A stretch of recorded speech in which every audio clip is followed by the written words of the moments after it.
Hello, everyone. Welcome to Wrestling Royalty. Welcome to Gimme a Hole Yeah, and welcome to this Friday night feature where we'll be talking about the WWE Elimination Chamber premium live event that is coming live from Toronto tomorrow night. And tonight we are going to be joined by a very special guest from Gimme a Hole Yeah. It's not Sam Smith. It's not even Dom Smith. It is the one, the only Mr. Dan Hollywood Hargreaves. How are you doing? I'm not doing too bad, and yourself? I'm very, very good. I'm very excited to be talking to you on a Friday night. Not that there's anything wrong with speaking to Sam. It's just nice to have a fresh, beautiful face to talk to as well. That's not going to take 25 minutes for one answer. Yeah, that's true. I fully expect it to be done by 9:15 tonight because Sam's not on tonight. But no, it is a short card. I don't know how long it will take us to get through it, but we are going to have a very good chat about all things Elimination Chamber. Yes. And what we are expecting, our predictions, our crazy, kooky fan theories that I'm sure we'll get into as well. I can see in the comments already, Dan, we've got our diligent Mark, the moderator, is in. Keeping us up to date with all the latest rumors and news from the wacky world of professional wrestling. Let's see what he's got to say today. Triple H, this weekend's 2025 Elimination Chamber event as the start of an industry-changing weekend. Ooh, that's some big calls to make. Yeah, not like Triple H to sort of big things up and then and not deliver. Breaking per Wrestle Votes, who normally are very reliable in when they're delivering news. Stephanie McMahon is set to debut an official WWE podcast this spring, where she'll talk about her life, experience in wrestling, and feature various guests. That is a podcast I would listen to be fair. Yeah, very, very insightful. I reckon that one will be. Because like Stephanie's gone from kind of just being like admin side to being like a little sort of part on screen, all the way through to being a major part of all WWE programming, and then all the way back into the sort of boardroom side of things. So it will be interesting to see what she kind of brings there. But I think that's a good step for her, because she might not fancy being in storylines. I know she seems to revel in bigging up like an introduction for someone or Triple H or whoever. But I think that's a cool move. Would you listen to it? I would. I mean, Stephanie's been around the business since being basically a teenager near enough. So I reckon she'll have some great stories. There's obviously old photos with some of the older wrestlers that may be no longer with us. We may even get some sort of proper closure on the Macho Man rumor. I don't think she'll touch that one. Cody's first time after joining The Rock. I did it for The Rock. We will get into Cody Rhodes answering The Rock's. It wasn't a challenge. It's like a sort of, I guess, like a request. It's an open question. Open question, yeah. It's not, because the thing is, it's not an ultimatum. It's not anything like, well, on the face of it, it's not supposed to be anything sinister. It's supposed to be a very good opportunity. Will he take it or will he leave it? And we will talk about that. I promise. We'll get into that. The city of Perth will become the home of a triple header of Raw, SmackDown, and a premium live event to be announced in the near future. And that is from the West Australian, which I presume is some sort of news outlet in West Australia. Yeah. I saw this news, by the way, that apparently WWE are receiving $55 million for every event that's held in Saudi, and then next year or this year they're supposed to be getting 3 a year. So it's an obscene amount of money for. Let's face it, until recently they've been phoning in a lot of those events with kind of nothing matches, but it has been getting better. I will give them their due. I thought like things like Crown Jewel last year were actually a lot better, and they are due to get Royal Rumble, I believe, are they not? Yeah, they've got the Royal Rumble 2026. Yeah. Next year's Royal Rumble is going to be in Saudi. Ricky Saints, not Ricky Starks, nothing to see there. Relinquishes Defy World Championship because obviously he's joined with NXT. He's signed his contract. He had his first match in the tag team match this week on NXT. Dave Meltzer said Aleister Black is due back any day now, so watch this space. If only he'd show up on a premium live event. We'll see. It could be happening very soon, in like 27 hours' time. He could end up being in there. Well, we'll see. Per PW Insider, Randy Orton is scheduled to return to WWE program in early March. Current plans have Randy Orton returning in time to join WWE's European tour, which is an interesting tour because WWE are announcing people like Roman Reigns and John Cena are going to be on certain nights on that tour for the TV tapings or the live TV, which I think is like Bologna and Glasgow. London or Glasgow. I think have got some of the bigger names. Cena's announced for Bologna, Glasgow, and London, but not at the others at the minute. And I think Roman Reigns is at Bologna in London. Or yeah, I think that sounds right. So yeah, interesting. What else have we got? We have to say this again. It is not cool to show up at celebs out for no reason. This comes after someone showed up at Rhea's house, so folks don't do it. Yeah, it's all right to be a fan, but let's keep it normal, eh? Like just let's keep it in the fandom. It doesn't have to turn into stalking. It doesn't and shouldn't turn into stalking. And let's face it, like there's so much content. Just watch the content and enjoy the content. You don't have to. But it seems to be a bit more widespread than wrestling because we've seen stuff in like tennis with Emma Raducanu as well. Seems to definitely lately gone quite sinister. So, but with nothing like that on here. Like I know me and Dan joke about going after Dom's, going to Dom's house and things like that, but don't do it. We're friends already. We know him. I do go to Dom's. Sometimes it is unannounced. Sometimes he is just in boxes with my face on, but that's a whole different story. Yeah, and a lot of the time is that you received a text asking you to come round to his house, and he just so happens to be in his boxer shorts. Yeah, right. It's as if he plans it. Who's ready for some predictions? I saw your message there. Corporate Dom, is Popeye the Sailor Man calling you Corporate Dom? I don't know. Because we've got Corporate Drew underneath it a couple of comments later. Corporate Drew as well. Yeah, Daz says big up Andy and Dan. Big up Daz. Good to have you in. Good to have you in. Corporate Drew says bonkers LFC. I'm not talking about Liverpool. I'm a Newcastle season ticket holder, and I just can't do it, especially not after Wednesday, and not with the final coming up as well. Orton return is expected to lead up to him versus Kevin Owens at Mania. Randy Orton join Austin Theory and Grayson Waller. Interesting shout there. As says, big up Mark. Big up Mark, our trusty moderator, who's doing a fantastic job there. Right, that's all the news and the rumours. Let's go into what we are here to talk about tonight, which is the Elimination Chamber, live from Toronto, live on Netflix if you're in the UK, and I believe live on Peacock if you're in the USA. Unlucky because Netflix is better. Apart from when they have those weird 2-minute long things that you can't skip, and it's just slow pictures, slow action or really terrible promos backstage. NXT, by the way, have you watched NXT on Netflix so far? Not yet. So when they go to what I presume is the advert breaks in America, on what are they on these days? It's the USA Network. No, they're on the one that shows all the superhero ones that used to be on. WB. No, it'll come to me in a bit. It's the random one that they've got really good ratings for NXT because they're not used to having USA Network. No, it's not that one either. That's what it says on CW. It's the CW network. CW. Okay.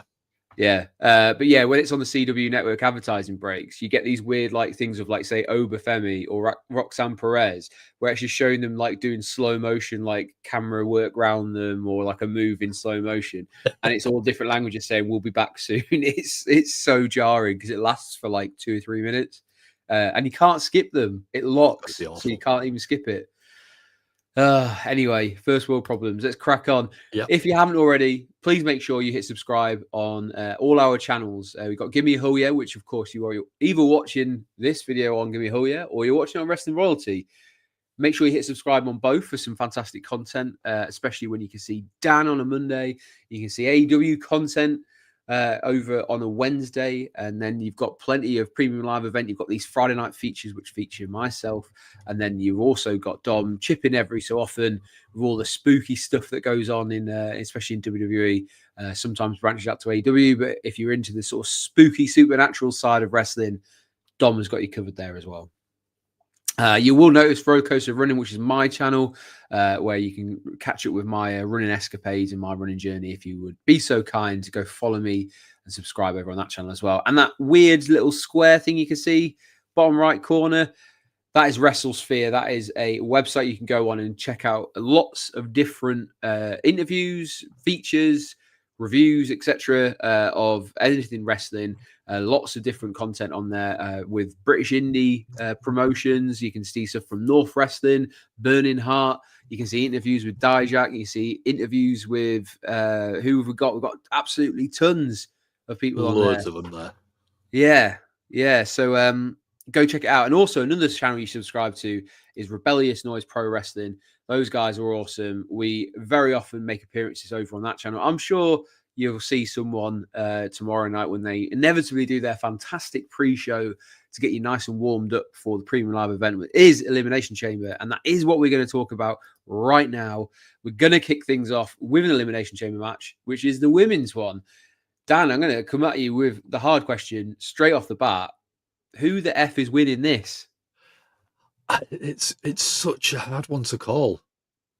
I've looked at every single performer. I mean, while I've been eating, because I mean, as you know, I finished work just over an hour ago.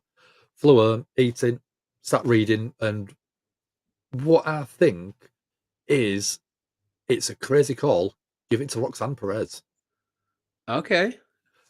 One very good reason: Iron Survivor winner, Iron Woman in the Royal Rumble. Yep. So she is getting this rocket strapped to her back, and I think you'll put her in the Elimination Chamber. You'll have her come out third or fourth, so she doesn't start the match but comes out right near the end. She's got such a good chance of winning. I think, if I'm being honest, I would like to see, if she's fit, Jade Cargill back, attack Naomi and take her out of the Elimination Chamber and change that perspective of the match. If that happens, Jade wins. If not, I'm going Roxanne Perez. Huh. I mean, okay. There's a couple of theories you've thrown in there. And luckily, I had this picture preloaded, which Jade Cargill has not attacked Naomi here, by the way. I just want to say this is an older one. But yeah, it could be somewhat apropos that you've kind of presented that theory. I'm going to be quite honest. I don't hate that idea of Roxanne Perez, purely because when you look at the field, you got to think they're most likely going against Rhea Ripley. I know over on Monday Night Raw, you're going to have Rhea Ripley versus Io Sky for the championship. I believe Rhea is going to win that. So then whoever wins here is going to go into WrestleMania to face them. My question is, I don't really care about most of the people in this to see her against Rhea, and probably a squash match against Rhea, because we've seen Liv Morgan versus Rhea Ripley ad nauseum. Bayley seems to get a lot of opportunities these days. And then it does feel like Naomi and Bianca have got this kind of separate storyline going on that we're just waiting for Jade to turn up at some point, which, again, I think I say this every time we do a preview show. I do feel like it's going to happen.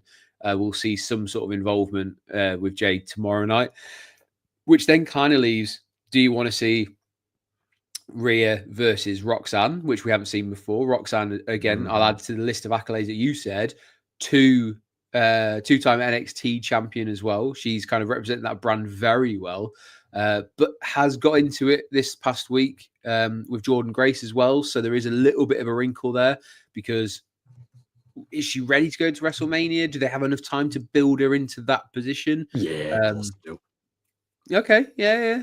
Well, and then that leaves Alexa Bliss, who has kind of come back. Big adulation at the Royal Rumble. It was really good to see that pop. Won her chamber qualifier, and then hasn't kind of really done too much outside of that so far. But that's not to say that she couldn't go on and win it, because Alexa Bliss versus Rhea is quite fresh. It's not something that we've seen every week, or you know, in certainly in the last 3 years, because Alexa Bliss just hasn't been around. And I guess having Rhea the way she is, give her a nice foil by something supernatural, a little bit like Twisted with Alexa Bliss, could work. Could give it a little bit something different. Even if she loses, they could still do some sort of tomfoolery, hokey pokey stuff, and still get That's away the only with it. problem I've got with Alexa Bliss in this sort of match and any championship match. The spooky stuff and the supernatural stuff, it's not usually, or it shouldn't be, title motivated. Mm. Undertaker did his best work when he didn't have a title. Bray Wyatt did his best work when he didn't have a title. And the title becomes secondary to the character. So that's the main reason that put me off picking Alexa Bliss. Well, it would certainly be different, but I guess if this is the field and it doesn't change before tomorrow night, then I would expect Bianca and Naomi to join forces as a bit of a tag team for a while. Do we see a little bit of a split at some point or whatever? But I think Alexa's been in an Elimination Chamber match before, and she's done, was it the Twisted Bliss off the top, Yes. where of one of the pods. She had the swing in the pod as well, didn't she? Yeah. So plenty of opportunity. I just feel like we're missing a star, and I'm kind of surprised that none of the other NXT women have been called up. I thought Jordan Grace might have been a good shout to put straight into the main roster because she's been on the Royal Rumble as well. She's probably got a bit more of a name than Roxanne Perez has. She could have been a great match for Rhea at WrestleMania. I thought that would be a WrestleMania match written all over it. But hey, there's plenty of opportunities for other people, and I'm sure we'll get there eventually. But we also have a lot of different comments. Mark says Bayley's being built as a massive underdog, according to the betting companies, for Roxanne as the favourite. Scott, as we said, from Rebellious Noise Pro Wrestling, said, I've gone for Roxanne Perez too. This chamber is so hard to pick. Hardly any obvious stories for any others to win it. So by default, I've gone for Roxanne. I don't mind that shout. As I said, Dan seems to agree there as well. Usually the person who doesn't have a storyline going to Mania is the one who wins. And he says, I think Roxanne and Naomi or Bayley will be the final two. Let us know. Get your predictions in. Keep them coming as we go through the night here. Make sure you let us know in the comments who is going to win. First of all, who's going to win the women's Elimination Chamber match as well. I did just see Daz has put in there. Yeah. When do you think we'll find out who attacked Jade? This weekend, I'm going to say that if they're going to do something at WrestleMania, they've got to give it a little bit of a build. And let's face it, what are we, 4 weeks-ish away? They need to build it now. Well, it's probably a little bit longer. It's mid-April this year, isn't it? Yeah, about 6 weeks. Yeah. So expect a lot of the storylines to start picking up now, is what I would say. Yeah, for me, I think if you're going to do it, I'll just before we finish on this one, I think if we see Jade Cargill back tonight, she could take the spot of Naomi. If we don't see Jade, I think she'll turn up at the Elimination Chamber and cost whoever attacked her, whether it's Naomi, whether it is Bianca, or we get a Bianca heel turn. Yeah, I just wonder if they're going to do something, like that one where Shawn Michaels revealed that he knew Triple H attacked him, and they unpixelated the CCTV footage, and it was Triple H. I wonder if we get some sort of backstage footage displayed, and then that kind of pulls in. If they do that tonight, it would be cool going into the Elimination Chamber that these would be at odds with each other in the chamber, and then obviously you've got that kind of Jade would want to get in and rip things apart. If you want to show her as being really strong, somehow she breaks into the Elimination Chamber would be cool as well. Definitely. Yeah.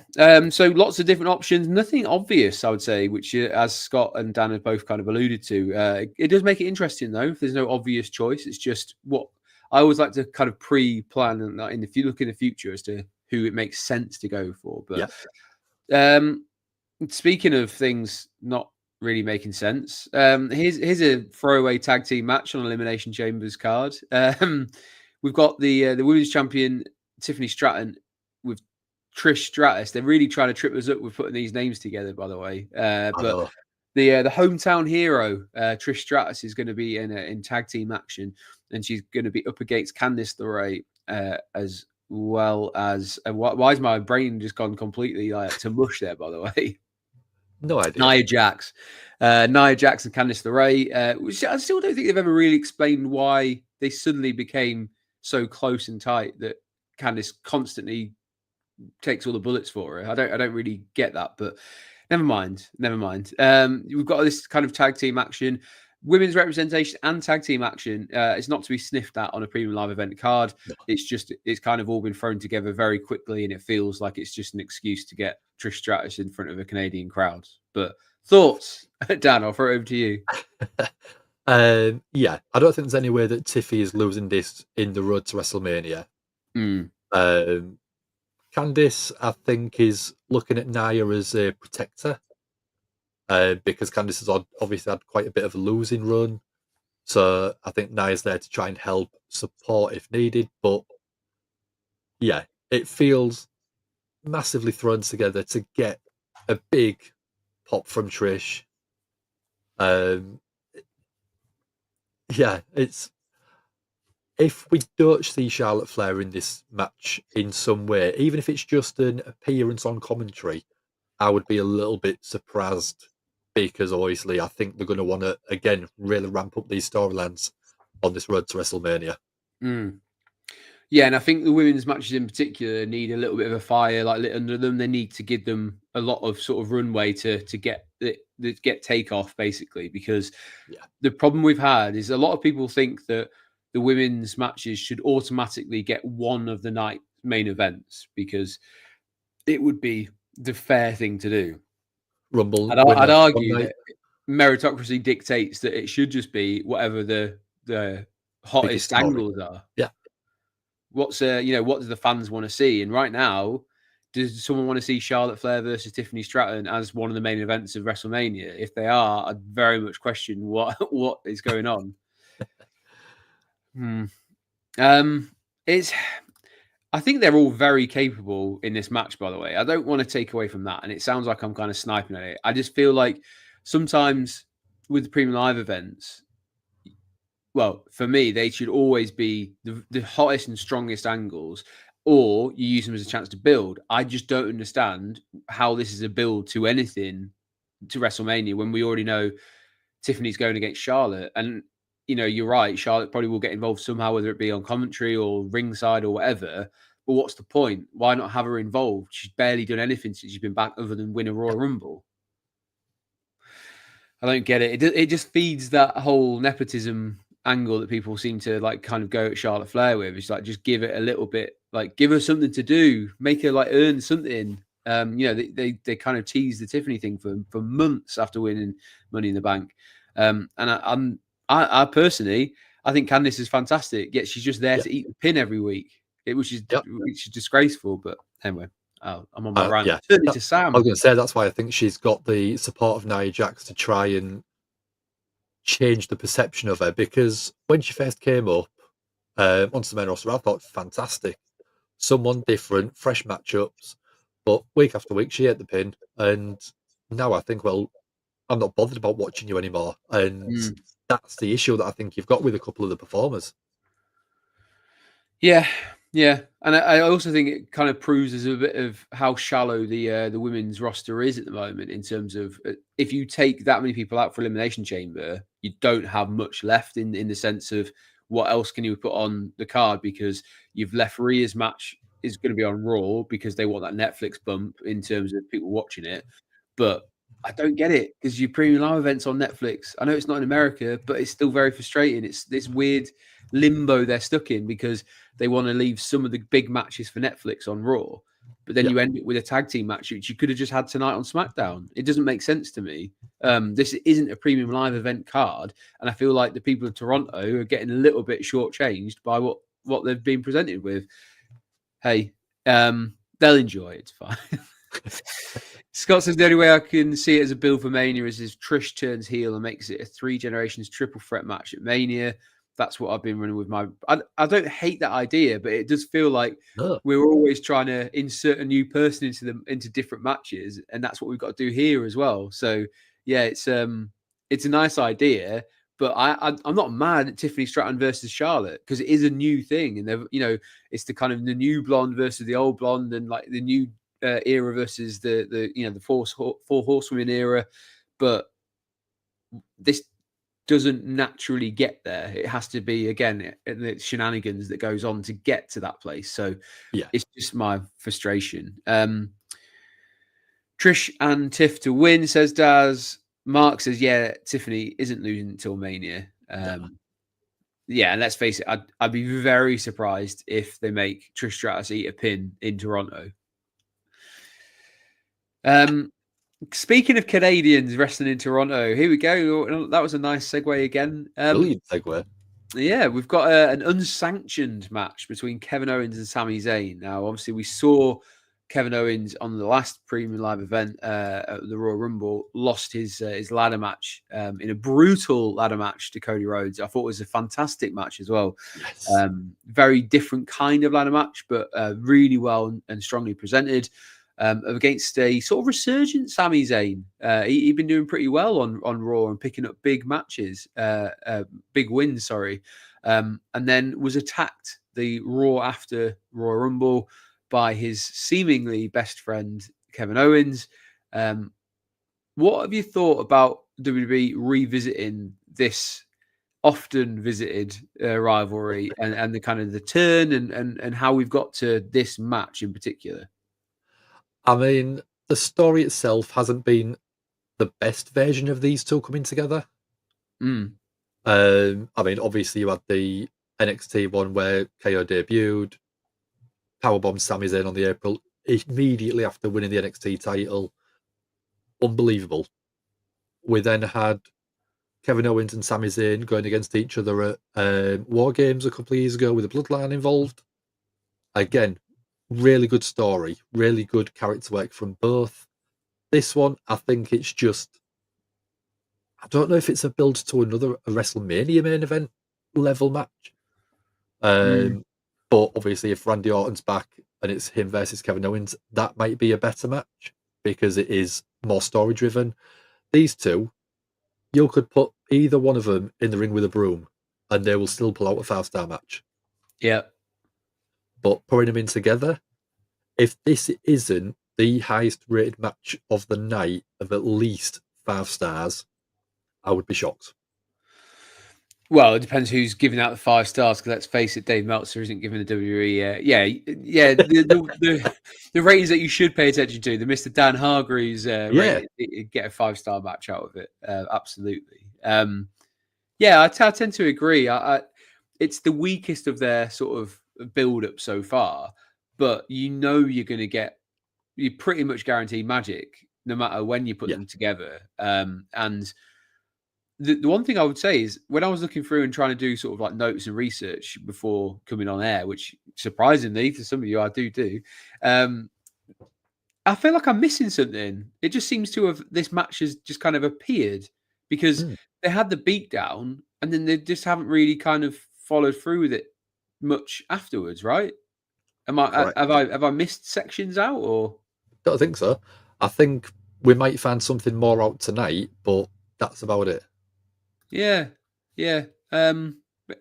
Because I thought the way that they kind of did it, like CM Punk beat Sami Zayn for his qualifier, but that was like a main event on Raw and positioning Sami in that kind of in that lofty main event status is really cool for him, and it did feel like he was kind of pressing ahead. But it does feel like we're just missing like a couple of more car promos from Kevin Owens to explain why he did it. It's kind of almost been radio silent, and they're just going, nope, don't need this. You know the story of Kevin Owens versus Sami Zayn. We don't need to go through it again. But I also expect there to be a hell of a promo package, like pre-match promo package that they could put together for this. This is that's one of those ones where WWE absolutely excel because of how much video production they have and tape and all that sort of stuff. So I feel like that will tie it nicely together, even if we don't get anything tonight. I'd love to see. I mean, I always go back to it because it's my favourite pay-per-view of all time. If you watch the intro to Royal Rumble 2000, there is a video package of Triple H and Cactus Jack. They start off by saying, I am Triple H, I am Cactus Jack. This is basically my story. And then they flip it halfway through. You are Cactus Jack.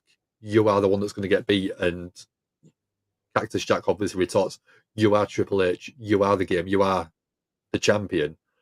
But it's an unbelievable video package. And I think you could get away with doing that with these two for tomorrow night. And every single person watching it would go, I'm ready. I want it now. Especially with it being an unsanctioned match. There's a lot of stuff that they can throw at each other. And because we know they're really best mates, they will really go to town as far as Triple H will let them, I think. Yes, yeah. I think if we saw that the ladder match is a pretty brutal match, this unsanctioned match could bump it up another level. I firmly believe I'll put my predictions out there first. I think Kevin Owens will end up absolutely brutalizing Sami Zayn by the end, and that's when we see Randy Orton come out to make the save or return. And I think that's the kind of the way it has to happen. Sami seems pretty bulletproof that he could take a beating like that and not really lose too much from it. But Kevin Owens needs a win. He needs to be seen on top of some sort of rivalry because too many times recently he's had to play second fiddle. It just makes sense to me. But what's your predictions for this unsanctioned match? You pretty much took my prediction out of my mouth. KO wins. Randy Orton comes back. The only other way that I could see it being done is Randy comes back right before the end of the match and costs Kevin Owens. That's what leads to the WrestleMania match. That's the only other way. Kevin Owens can still look unbelievably strong. Sami gets a win, even though he probably doesn't deserve it in terms of the story for the match by taking the big beating. Yeah. You've got Randy Orton back, and Randy Orton costing Kevin Owens causes Kevin to still keep this anger and then directs it from Sami to Randy, and that's what is the story going from now until Mania. Yeah. I also wonder, I'll just throw it out there, I wonder if this is the triple threat match where you have these two guys and Randy in together. You've got Randy as the baby face, you've got Kevin as the overwhelming heel, and then you've got Sami who kind of in between because he might feel like I don't need someone to save me. Like this is a storyline that's always been between me and Kevin, and Randy's kind of got himself involved, but I don't need someone to come and save me. Like I can do it myself. And then that turned into a little bit of animosity between him and Randy going, well, I didn't mean to do that, but Randy's Randy, he'll RKO you because that's just who he is. So I wonder if we get there and maybe it is a triple threat. But again, that plays into a lot of other ones that, are we going to get a Seth Roman CM Punk triple threat? We'll get there. We're going to get there, aren't we? Are you top loading too many triple threats? We'll see. But are you going Kevin Owens to win this one or? Because you've gone Kevin Owens, I'll flip it and I'll go Sami, but with Randy's help. All right. Yeah, okay. Mark says, I think, in my opinion, they need to make where they are in street clothes and it ends in a KO. Yeah, it'll be disappointing if he just comes out in their usual garb and not like, it's always kind of cool when it's slightly different. Like when we've seen unsanctioned matches, like between like Ciampa and Gargano, where they were in street clothes or like sort of slightly different stuff. That's always a cool little thing that they do on those kind of matches. Where are we here? The Rock. Where we're here, this is what I was asking after watching that promo last week. Going, what the hell? What are we doing? Like, what's happening? There's a couple of theories that are floating around, and I guess this kind of ties into the men's elimination chamber for me and what in my theory. So I'll kind of keep stum on my thoughts until we get to the men's elimination chamber. But Dan, you obviously saw the promo of The Rock last week. He didn't cut the expected Netflix "we love you" rah rah rah corporate spiel. He gave a very confusing and sort of meandering thing about wanting Cody's soul and wanting to become his champion. Thoughts on what went down on SmackDown? I mean, it was 26 minutes, I think it was, this full segment, and for 25 and a half minutes I was bored. I know it sounds a bit harsh, but it just didn't seem to have a point until the last minute where it was like, I want your soul, Cody. And it just seemed really long-winded. I know SmackDown's 3 hours, and to me, Triple H is dragging stuff out that could be shorter, and you could put a couple of other matches on instead. Yeah. Or a couple of other segments, elevate some more people. ready for WrestleMania. But this going it was a sixth of the show pretty much, was absolutely ridiculous. I know The Rock is as big as he is. I know that he's on the board of TKO or whatever, and he can get away with it. But you could have had it over in 10 minutes, 15 minutes if you really want to push it. But Yeah. in terms of what the actual outcome is, I think Cody, this could be the start of a heel turn-ish for him as a bit of a tweener. Okay. If he goes against The Rock, because obviously The Rock is beloved, I reckon it's going to be a complete change of Cody's character going forward from this ultra babyface to more of a heel dynamic, heel character work, but still trying to play off that babyface character that he's got currently. But I don't know. I don't know where they're going to go with it, and this is why I'm so confused with the promo last week, because it didn't seem to have an end game. I know that's obviously tomorrow night's sort of point, but Yeah. Well, yeah, I do find it interesting to start with that we've got a 4-match card at the moment, probably because they know damn well that this is going to go on for at least 30 minutes, 45 minutes. 45 minutes. So they're giving themselves a little bit of scope as to, we'll leave the match off in order to kind of build this up. There's rumors that apparently a lot of people are annoyed that Elimination Chamber's promo stuff has been changed just to be about The Rock and Cody rather than be about the actual matches that are on. But let's face it, in terms of casual viewers, especially WrestleMania season, The Rock is one of the bigger draws that you're going to be able to get. So, it's not. It's an unfortunate thing that happens. It's happened in the past where they've used people. Whether it be Brock Lesnar, whether it be Roman Reigns, etc. That's just the way it is. You bring these people back. And The Undertaker, you use the names that people know and trust and love, and that's how you get new eyes or older eyes back on it, and then you entice them in with the standard of wrestling. This, I believe, is going to be Cody saying respectfully no, and The Rock kind of saying you're going to regret your decision because if you're not with me, you're against me.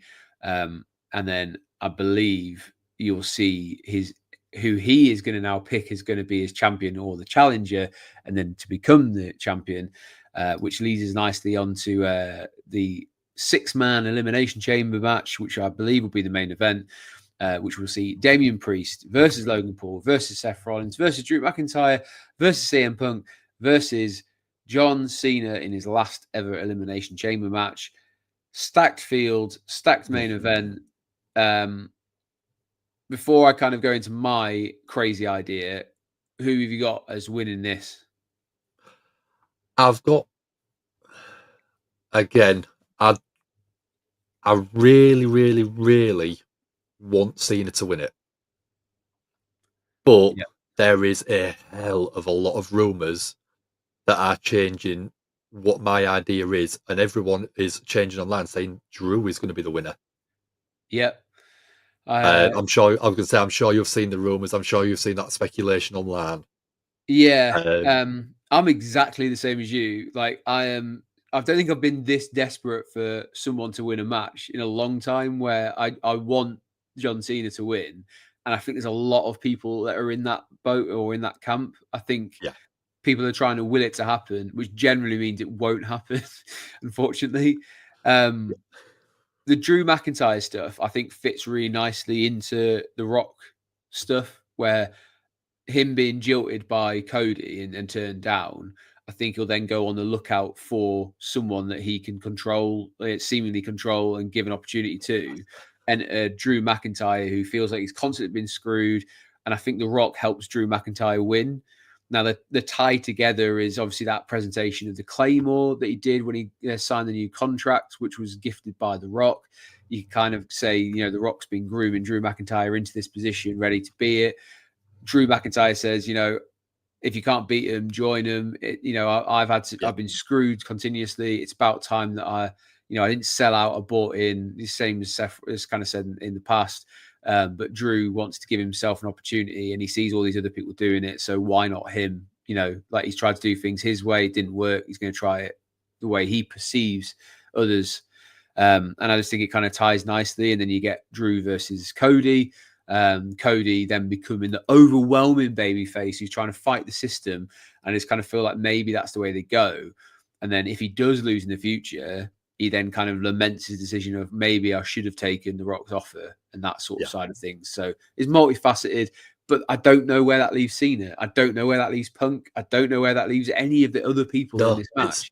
It's so open, because I was talking with one of my friends the other day, and he was talking about Punk winning, right, going to Mania, getting his dream of main event in WrestleMania, beating Cody for the title, and keeping hold of the title all the way through the year.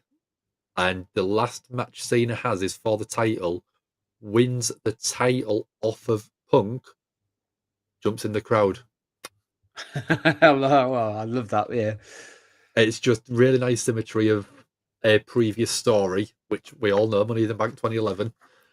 And I think that could really work, Cena retiring as the 17-time champion. possibly. Yeah. I mean, on Raw, as you would have seen, was this CM Punk versus Logan Paul promo where Logan Paul slapped CM Go Punk. check it out. It kind of feels like this is something that will happen again inside Elimination Chamber, where Logan will either pin CM Punk or he'll cost him. I think we saw it. Was it him who did it last year, where he was eliminated? No, he came in and cost Seth, didn't he? I think that might have been the year, years back, because last year he was actually in the Elimination Chamber himself. Yeah, 2 years ago, someone got eliminated. It was sat on the steps, and then Logan came in and low blowed Seth or something. It feels like are they heading CM Punk versus Logan Paul? Is that a WrestleMania match? I'd take it. I think that'd be a great match. Would CM Punk take it? That's my worry. That's what I'm kind of like. Is he okay with that? I mean, Logan Paul's a big name. CM Punk could draw a lot of eyes off of Logan Paul's popularity, I think.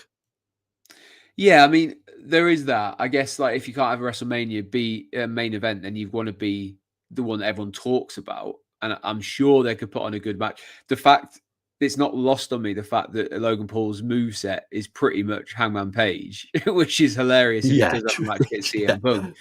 In the grand scheme, yeah. But I guess, like, for Logan Paul, as a fan of wrestling, he knows about CM Punk. Like, he knows, like, a match against CM Punk is a big deal for him. As a fan, as someone, in the industry, CM Punk is probably smart enough to know a lot of people will be talking about him versus Logan Paul after WrestleMania is gone. It's just, how many chances are you going to get for CM Punk to be involved at that top echelon? Like, you're talking another year until the next WrestleMania, and then how many times is he going to get that chance? Is this going to be a storyline? Can his body kind of keep going that long? Is he going to be interested that long? There's so many questions. Is he going to behave himself that long?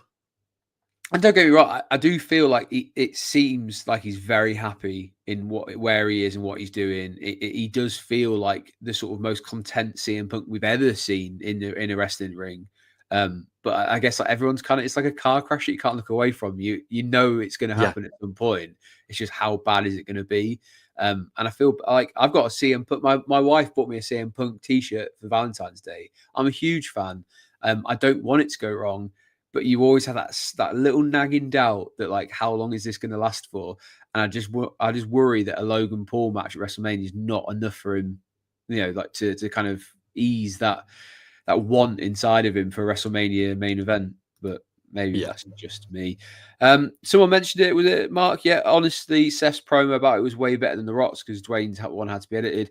Again, another great promo on Raw was between Cody Rhodes and Seth Rollins, as it always is when these two go against each other. Seth kind of, I helped you out at WrestleMania, and you're even contemplating this is disgusting. This is a slap in the face to me, etc. All while wearing Becky Lynch's jacket for some reason again. But yeah, it's Seth Rollins seems to be a bit of a forgotten man in this sort of landscape towards WrestleMania. What are your thoughts on where Seth goes for WrestleMania? This is the thing. I I can't see Seth on the card at the minute for WrestleMania. Hmm. You think of his stories that he's had since Royal Rumble. I mean, even before then, a little bit. He's been in nothing matches, and he's been in, I wouldn't say nothing feuds, but he's been on the outskirts of other people's feuds. And I just don't know how you get Seth on the WrestleMania card unless there is going to be a big change in direction after the Elimination Chamber. Mm.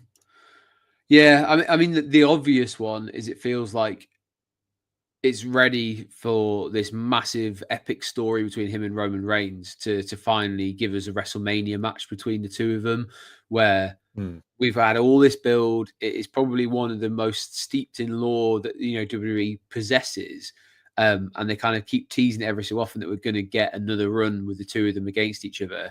And I do feel like there's a lot they could do, but then you've got this rumor that yes, they'll do it, but they want CM Punk involved as well, which seems odd because, as I said last week, I think you could get CM Punk versus either of them, and either of them against the other, but not as a triple threat match. It just doesn't seem to like tie nicely together. But I do feel like the obvious one is for Seth versus Roman. But Yeah. I do think that would just be enough for me. I'm happy with that. We mentioned there's a lot of rumors, as Dan said, floating around at the moment from people who would say they're very knowledgeable sources that have got things right in the past. Drew was gifted this Claymore when he signed his new contract by The Rock. This kind of led to this rumor that's going on around. Is he going to be the corporate champion, the people's champion, etc., and kind of represent The Rock? I do think what would be kind of cool is if that is the case and The Rock's trying to help Drew win at WrestleMania, if Roman levels the field somewhat, and that's how we get to Rock versus Roman, because he kind of helps Cody, and then he goes, right, you owe me one now, and that's the way they kind of go down, and that's how he keeps his championship. And then eventually it leads to Roman versus Rock next year in New Orleans. Would feel kind of natural because Roman's sort of turned babyface again. But it's all dependent on when we see Roman turn up, I guess. Yeah. I mean, with his contract, he earns the big bucks for sitting at home warming his sofa up. Yeah, well, he's living life with his kids, isn't he? Which is absolutely fine. He's got twins. That's a full-time job in itself, I guess. It's pretty well paid to go Wouldn't part-time know. with WWE. And then we've got John Cena, who did this amazing press conference after the Royal Rumble, which was it's probably the closest we've ever got to a John Cena heel in a long, long time, where he kind of said, I've done things that I think are best for business, but right now, what's best for business is me being in the Elimination Chamber match. I'm putting myself in there. I don't have to qualify, etc. He's just going to be in it, which I feel like they've had a bit of an open goal. And CM Punk's mentioned him a couple of times, but I kind of wanted someone to go really in on him, because he even said, "I'm going to go away and film, do some filming, have at it, come for me. That's absolutely fine." And no one really has gone in on him too much, which I thought they would have done. But I just wonder with Cena, if he doesn't win here again, like, where does he go? Because he made that line very explicit to say, I want to win because I want to shake the hand of the person who beats that record. And it feels like they've set that up for when that moment eventually does happen, that they went, well, he said he would do it. He's going to do it. He's done it. And that's it, because he's a man of his word. I just don't understand if they don't give him the Mania stuff, where we go. Like for Cena, they made this big, like, this is his last year, he's going to do all this stuff, but it's, where's he been? He's done the Royal Rumble and gone. Yeah, I mean, I think you could, if the rumors are true and Drew does win, I think you could have Cena. I'd actually, honestly, put him in a big multi-man match. Yeah. Maybe, I mean, I know it wouldn't happen, but flip him into the tag division for a little bit and give a tag a rub. All right, okay. Because, I mean, when was the last time John Cena was in a tag title match? Or in a bit of a longer story for tag titles? He's never really done it. No, But no. he's still not won the IC title, has he? He could go that route instead. Yeah, it seems to be it's the one that they've missed off for a few people. Like Brock never had the IC title, did he No, either? And like they've Sheamus. obviously done it with Sheamus, so they could absolutely stack an IC title match. Exactly. Goodness me, they could. But I guess there is still other events that are coming, and they do seem to be like after or Elimination Chamber onwards, he's going to be a little bit more present with the company. He's going to be back on like sort of full time for a little while, which is going to be cool to see how he interacts. But could he also, he did this after the Royal Rumble. Could he just lose and then go, you know what? I'm actually going to call my shot. I'm just going to put myself in the match at WrestleMania anyway Yeah. with Jay and Gunther, and then just be like, unlucky, I'm John Cena, and then he just kind of carries on that way. But yeah, it'd be interesting. It just feels like John Cena's at a sort of crossroads as to how do we make the most of him this year, because you're selling merch off the back of it being his final year. He's doing all these kind of press conferences and stuff, but you've got to make it feel a bit more special than it actually is, because right now it feels like he's just having like one big match, go away, one big match, go away. And I want to see a little bit more because I'm a huge John Cena fan. I want him to break that record. I mean, there's a lot of speculation that I've heard about of Bron Breakker for the IC title at Mania. That's the one that is the most cropped up thing that I've found in sort of Reddit and everywhere else. That's the match that people seem to want, which I would happily take that. Yeah, I've seen a lot of people mention about potentially doing a Cena versus Joe Henry for the TNA title. That'd be amazing. That would be incredible. Here's a question, right? Go If for he it. won the TNA title, does it count as a world championship? It's TNA's World Championship. Ric Flair's counted multiple promotions And if he championships. won the TNA championship on WWE programming, does it count towards the record? I would presume so, because they Mark always say. emphatically, no. But I think It's not a bad. It's a kind of match where like I don't think it's one for a wrestling purist. I don't think they're going to kind of like it's not going to be a barn burner, but it would be entertaining as hell. yeah, the promos would be incredible, and I'd love to see Hendry cut a video package song on Cena. That would be amazing.